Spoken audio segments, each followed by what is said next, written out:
All right, let's do some chords on the bass now.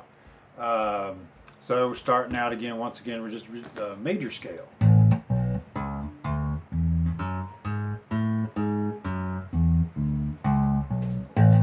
going to use this shape for the scale. There are other shapes of the major scale, but I'm just going to do it in one shape for now. And then all these ideas will translate over to any other shape, or even any other scale, like minor scales and stuff like that.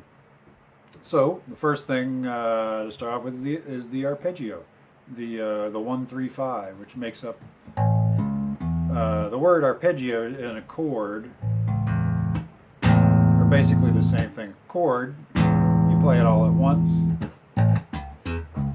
Arpeggio is those same notes but played one at a time. So most of the time on the bass, your role is to arpeggiate. You know, you're going to be playing single note lines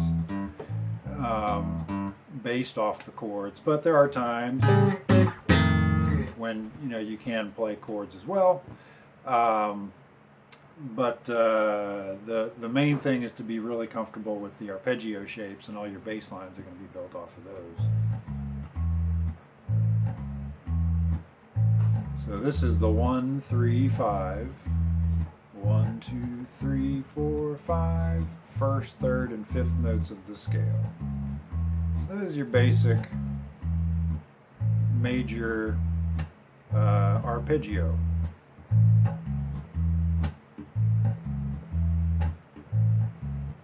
All right, if we flat the third of a major arpeggio, you get a minor arpeggio.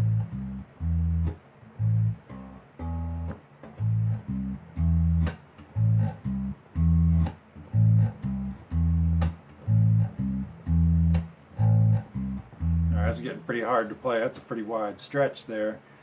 So we can tighten this up a little bit by moving this note up a string, 1, 2, 3, 4, 5, up 5 frets. And you can get that same sound, you get that same note.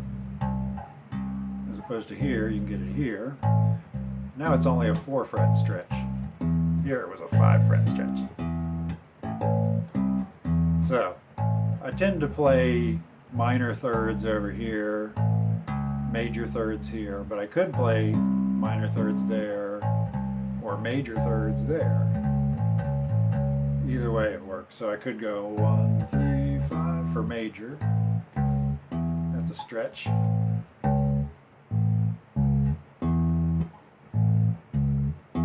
Or, which is a little more comfortable generally. Minors, I think this is a little more comfortable, even though I could do that and get the same notes.